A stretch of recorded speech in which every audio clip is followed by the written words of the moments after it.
What's up, guys? This is Big Poner. Today I'm here to give you a tutorial. It's kind of a dual thing. It's gonna be covering pretty much everything you need to know about map crafting as far as for setting up for farming sextants. So the reason why I'm doing this is because one of the biggest complaints that I hear is I don't have the currency. I can't upgrade. I can't afford this.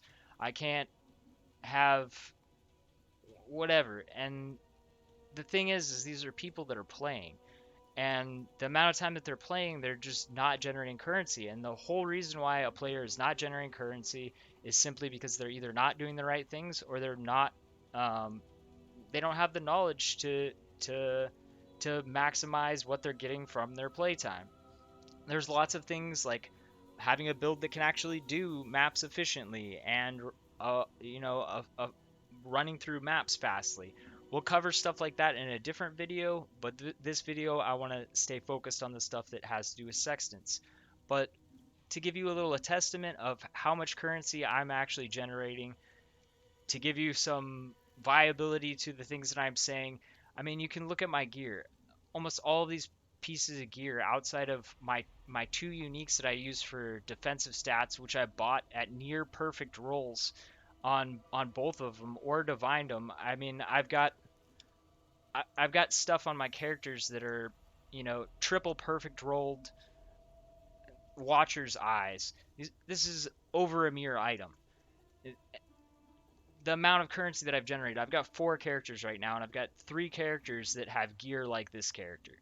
I have generated an absolutely insane amount of currency this season. And the whole reason why is because I run my maps efficiently and I know what to look for when I'm playing maps. The first part of this is what you're running and setting up to run maps. So this is focused on sextants, so I'm going to teach you how to set up for sextants. First of all, you need a nice starting set of maps before you start trying to sextant. The maps that you want to be sextanting on are tier 14, 15, and 16. Those are the only maps that I do sextant setups for. Either your Elder map or tier 14, 15. I don't really. You can do Elder Guardians, but honestly, the density in Guardian maps just isn't that good compared to like an actual Elder map. You can still run them. Like I use Guardian maps sometimes, like early season when I'm low on maps, just to get extra maps. Or if you're someone that wants to farm Elder, Uber Elder or something like that, that's going to build up maps because you'll use up those Guardian maps. But honestly, I sell a lot of my Guardian maps because they're just not as good as a lot of the Elder maps. Anyways, uh, first of all, every single map, tier 14, 15, 16, you need to be chiseling, you need to be alking, and then you need to be voling. The thing that you need to do before you vol is you need to look at all the modifiers because some players only have one character. Some people have multiple characters and they're weak to different things. In this video, I'd actually gone ahead and rolled all of these to save a little bit of time, but I had put off to the side physical. I'm not actually weak to physical, but I didn't get any elemental weakness. So I have a couple characters that are weak to element. So the reason why I would put this off to the side is because when I evolve him, see that one right there, went un-ID'd. So what does that mean? If I hadn't put that off to the side, I wouldn't know that there's elemental reflect on that map, which would mean if I'm playing on one of my characters that can't do elemental reflect, which I'm playing an archer, an ice shot archer is my newest build that I'm doing. And if I were to jump into a map because I get an un-ID'd map modifier, and I jump in and I shoot my bow, I'm going to instantly die. I'm trying to level that character up right now. That would suck because I'm in the 90s.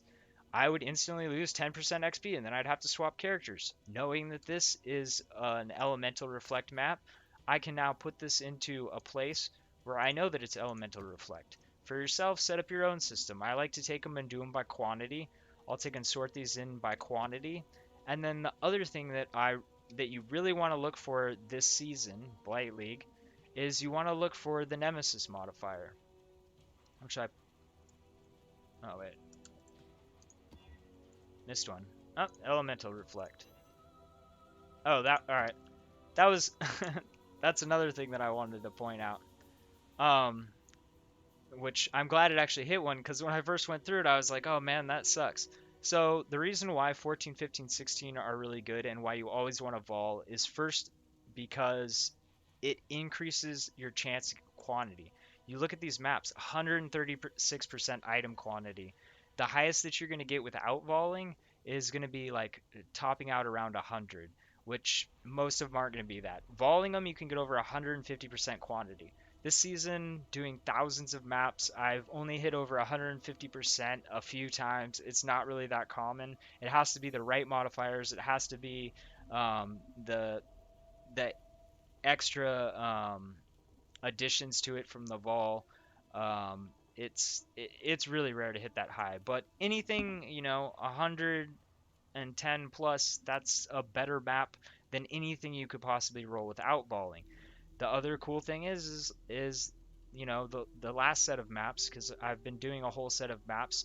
um I had several of them turn into siege maps, so now I have 5 siege maps that I wouldn't have had, which obviously a tier 15 is better than a tier 14. I mean, if I'm doing the tier 15s and it upgrades to a tier 16, now that map's worth even more. Instead of a tier 15 to a tier 16, I can sell a tier 16 for like 14 to 20 chaos if I don't want the map. I mean, I use my maps, but I'm just giving you a point of how much the value increases just by vol orbing it. The one thing that you do want to pay attention to, if you notice, I have a ton of these maps and I run huge sets of maps. So right now I'm currently running through all of my tier 14s. You'll notice I have more tier 16s and tier 15s. It's because I will run through all of the maps when I have a lot of them. The reason why that is because there's modifiers, some of the best modifiers. Like this season, one of the best modifiers is Nemesis monsters drop 3 additional currency items. So what does that mean? In order for me to maximize that, I have to have Nemesis modifier on the map. So I either have to get that from a map, like this one has Nemesis mod on it. So I'm gonna want to save this one somewhere where I don't just use it on a map that's a non-Nemesis mod map. Now, you can, through Xana, add Nemesis. The reason why you want to save the Nemesis modifier maps is because, for instance, yesterday I hit a dual best Sextant modifiers. I hit Harbingers drop extra currency shards, and I hit Nemesis monsters drop 3 additional currency items. So if I didn't have Nemesis maps saved, what would that mean? I now have to choose between adding Harbingers through Xana or I have to add the Nemesis. That's not really a choice because if I don't add Nemesis to the map somehow, then every single pack is no longer dropping me those 3 extra currency items. So I would basically be missing out on the extra Harbingers. Why is that a big deal? Those extra Harbingers are dropping extra currency items, but on top of that, Harbingers spawn a lot of packs. Every one of those packs, if you have Nemesis modifier on there, are going to spawn Nemesis rares, which means those Harbingers, every single pack that they spawn that I kill is going to drop me 3 more currency items. This is an absolutely insane combination. And if you don't have the right maps to do it, then you're kind of out of luck. I mean, good luck trying to find 3 Nemesis maps to buy on PoE. Like I was missing one one time, and I probably spent more trying to find a map than it was even worth. The one thing that you can do, say you don't have a ton of maps and you're starting out, don't roll all of your maps. The reason why is save like, a couple of the maps as white maps, not vault. The reason why is because you can chaos spam the map until you hit that modifier. Obviously, then if you do that, it's not the most efficient way to do it, but if you do that, you don't want to vault it because you're risking removing that modifier. But that's kind of like a worst case scenario. You don't hit the Nemesis monsters drop extra currency items that often, So you should be able to build up some of them. Maybe you'll get really lucky and hit it a bunch, and you'll wind up in the terrible position where you have to buy a couple gray maps and roll on Nemesis modifiers, but it's worth it. To give you an idea on that Nemesis plus Harbinger 3 maps, I made over 3 exalts in currency. Just currency items. And I don't count cheap stuff. I don't pick up anything on my loot filter that doesn't come up as, that's not directly usable or high value currency items. So like the ancient orb shards, the divine orbs. I'll pick up alchemy because I use those faster than I can get them. I buy tons of them. Chisels, scouring orbs, sextants, things like that. Orb of annulment, anything that's worth money. I got one exalt and a ton of chaos and everything else assorted. I had stacks of stuff. Absolutely crazy set of modifiers. Anyways, you're gonna want to sort these. The thing is to really maximize what you're making, you want to minimize what it is that you're spending. There's an old salesman's thing, you don't make your money on what you sell it for, it's what you buy it for. Well, when you're crafting maps, when you're crafting a setup for your maps, you're starting off with a cost. In order to make something, you have to minimize that cost and maximize what you're getting so your profit margin is the largest. If I made 3 exalts on that map, but I've invested 2.5, then I didn't really make much. I made half an exalt, and I probably spent a ton of time trying to roll that setup, which means I'm really not doing very good for the amount of time that I'm playing. The thing is the reason why I'm doing this series is so that you can cheaply do it. You will just roll whatever map modifiers, and then you'll pick whichever ones are the best one, and then you'll craft your sextants around that, like what it is that you get. So you're not spending, 90 exalts, 90 chaos in sextants to get a good setup. You want to roll a setup quickly. This is the setup I'm currently using, is the corrupted items modifier. This is a great one for farming divine orbs. If I had just gotten all monsters, I would have just ran the map.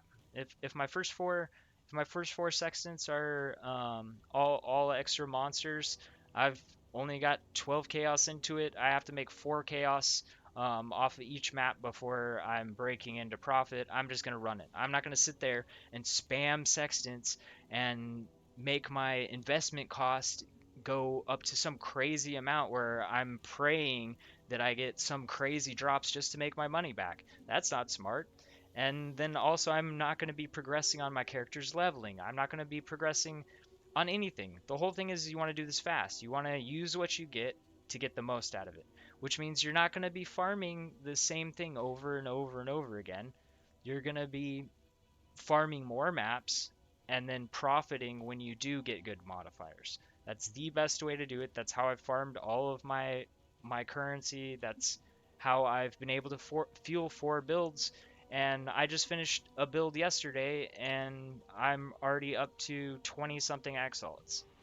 So it's and that's just in chaos and exalts. 20 20 about 21 22 just in that, and I've got you know 18 annulment orbs, 3 ancient orbs, 11 divine orbs, hundreds of pretty much everything else. um, it's just farming smart and going fast. You want to pay attention to things. You want to craft maps right. The one thing that I want to say on this is if you're looking at my maps and you're like, holy crap, I'm never gonna have this kind of maps. The thing that I want you to pay attention to is look at this. Oh, look at this. Where's the most quantity of my maps? They're in red maps. Do I have a ton of gray maps? Which I do pick up gray maps, and the reason why is because I pick up all maps. And the reason why is because there's some maps don't drop very often, and I like Jungle Valley.